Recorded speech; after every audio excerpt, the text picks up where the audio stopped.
Hi everyone, I'm David, head of the Distance Learning Department here at 반포유학그룹.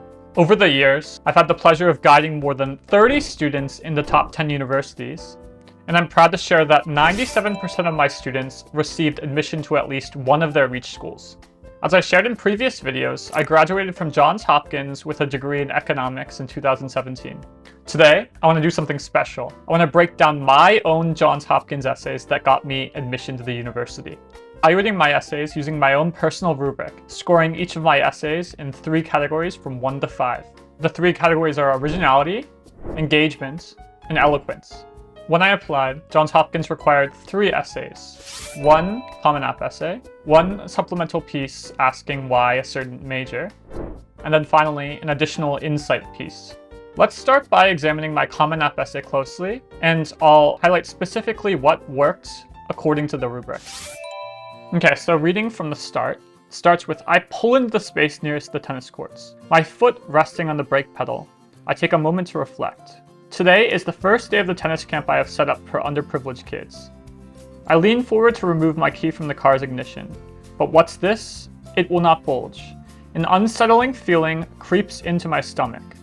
Could this portend trouble ahead? So you can see from the very start that the way in which I crafted this essay was to build suspense. So this initial first paragraph does just that. We have some sort of look into a scene, right? But we don't necessarily know what's going to happen with that scene. So let's keep reading. My worry builds. I might not be as inspiring to these children as I hope. Anxiety fills my body while the key is still inexplicably stuck in the ignition. I dial my mother's number. Undisturbed, she simply says, "Did you switch to park first?" Glancing down at the gears, I notice the car set in drive. The key is free. For a moment, my spirit is revitalized. Teaching them may not be so hard. I am simply sharing a passion of mine with others. So you can see that we often talk about showing rather than telling in an essay, and that I sort of show anxiety rather than actually explicitly say that I'm anxious, right? Then I say, another car pulls in across from me, and 6-year-old twins walk out. They approach. And then we have a scene change. We gather around for the last activity of today's practice. The children have begun to show symptoms of too many hours in the summer sun. I suggest a water break before we continue, but they adamantly refuse, immersed in the joy of learning the game. So you can see that, like, by no means do I use that much advanced vocabulary. It's more so just simply explaining what was happening during these scenes, right? But you can do so in an eloquent manner without necessarily using, very pompous vocabulary, right? And then going on, it says, I begin to introduce the volleying drill. I find myself thinking not about what I am saying, but how, after endless hours of unreturned phone calls, of time-consuming advertising, my creation has finally reached its fruition. I am actually teaching these children tennis, and much to my surprise, they appear to love it. So this is sort of like that determination aspect, that diligence that I show in the essay, right? As I look around at the children's faces, I remember how I felt when I first played the game. Their facial expressions embody pleasure in its most pristine form, one not tainted by worry or stress, one not constrained by inexperience or inability, one that is contagious.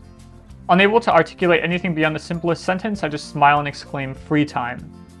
Right, so there's a lot of parallelism within these sentences, and so I try to sort of really eloquently describe, right, what the situation is and how I have this realization that's going to be coming in the following sentences. Driving home, I remind myself that I am the benefactor, not the recipient. I provide for them, they do not provide for me. Why do I, of all people, feel like the one who has received? As I would soon come to understand, it is because I do receive. I am not creating a charity for these children, I am creating a community with these children. A community in which every single member is both a benefactor and recipient. We all give, we all receive.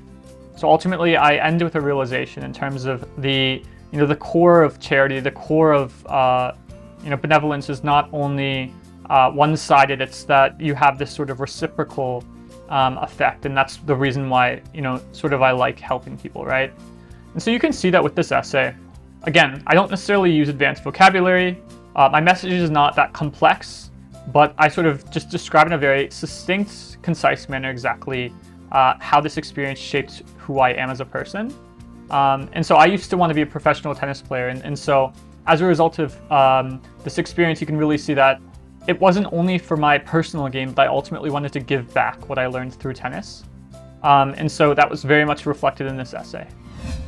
So now looking at the 반포유학 rubric that we use to evaluate essays, you can see that we have three categories, one being originality, another being engagement, and finally the last one being eloquence.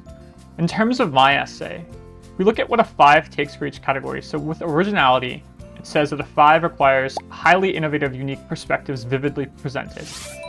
So regarding this originality category, to be completely honest with you, I don't necessarily think I was too innovative in terms of the perspectives that I brought forth.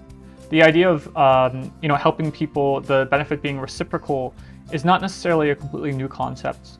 And so for the originality category, I would not give myself a 5. I would give myself around a 4 because it is original and it's creative, but not necessarily anything mind-blowing, right? In terms of engagement, so whether the narrative is deeply engaging or in the case of a 4, just consistently engaging, effectively maintaining the reader's interests, I would also give myself a 4 for this category. I think that from the start, the essay is engaging in terms of building up the tension, but not necessarily consistently throughout do I feel like I maintain the reader's interests. And so more so than a 5, I would again give myself a 4 for this category. In terms of eloquence though, I think the way in which I sort of craft my sentences, in terms of using parallelism, in terms of incorporating imagery, despite not necessarily using advanced vocabulary, very much I write in a way that flows very well and is easy to read, so I would actually give myself a 5 for this eloquence category. And so the total score for this particular essay, I would give myself a 13 out of 15.